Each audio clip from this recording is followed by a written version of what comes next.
नमस्कार साथियों, मैं सत्य प्रकाश। स्वागत है आपका भोजन युग न्यूज़ में। इस वीडियो में आज ऐसी पॉइंट पर बात करेंगे। आखिर आपने बार बार सुना होगा, भक्त और अंधभक्त भी कहते हैं कि जब डॉक्टर अंबेडकर इतने पढ़े लिखे थे तो शहीद भगत सिंह को क्यों नहीं बचा पाए। चाहे जानबूझकर नहीं बचा पाए या कोई मजबूरी रही। इस वीडियो में हम आज आपको यही पॉइंट क्लियर करेंगे कि आखिर बाबा साहब के पास इतनी सारी डिग्री थी फिर भी उनको क्यों नहीं बचा पाए या कोई षड्यंत्र था। फटाफट वही आपसे रिक्वेस्ट है, वीडियो को शेयर एंड लाइक। चैनल पर पहली बार आए हो तो चैनल को सब्सक्राइब और घंटी को प्रेस कर दीजिए। चलिए बताते हैं आपको पॉइंट टू पॉइंट क्लियर बिल्कुल ऐसा क्या कारण रहा था जो बाबा साहब शहीद भगत सिंह का केस नहीं लड़ सके। कुछ लोग पूछते हैं कि बाबा साहब डॉक्टर अंबेडकर ने शहीद भगत सिंह का केस क्यों नहीं लड़ा या क्यों नहीं लड़ सके। वो लोग इस वीडियो को पूरा बिना काटे देखें। सोशल मीडिया पर अक्सर सवाल पूछा जाता है कि बाबा साहब डॉक्टर अंबेडकर वकील थे तो भगत सिंह का केस क्यों नहीं लड़ सके। यह सवाल व्यंग, नफरत या आक्रोश अथवा जिज्ञासावश में पूछा जा सकता है।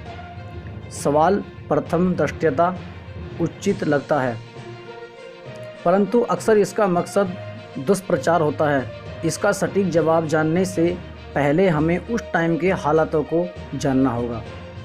23 मार्च 1931 को भगत सिंह को फांसी दी गई थी।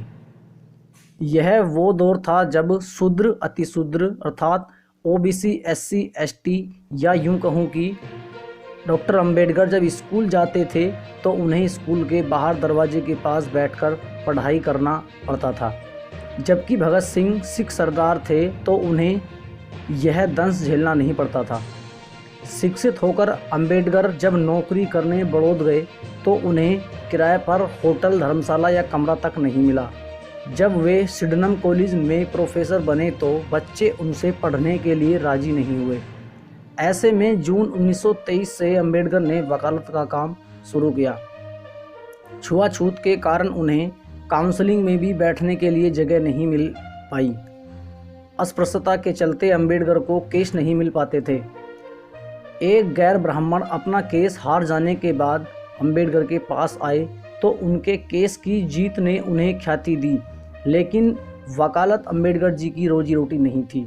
जातिवाद के कारण केस नहीं मिलने पर उन्होंने बाटली बॉयज अकाउंटेंसी में लेक्चर का काम शुरू कर दिया।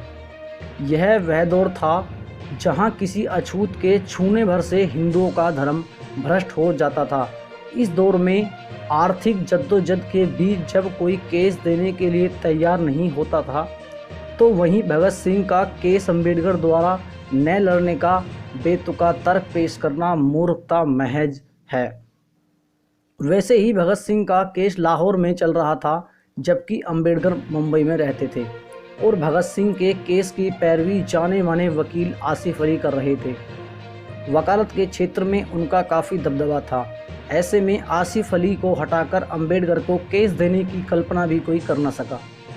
आरएसएस के गोलवालर के मित्र भगत सिंह विरोधी भगत सिंह के खिलाफ जहां सुप्रसिद्ध वकील आसिफ अली पैरवी कर रहे थे, वहीं अंग्रेजों की तरफ से पैरवी करने वाला ब्राह्मण वकील सूर्य नारायण शर्मा, यह वही शर्मा हैं जो आरएसएस के संस्थापक गोलवालकर के बहुत अच्छे मित्र थे।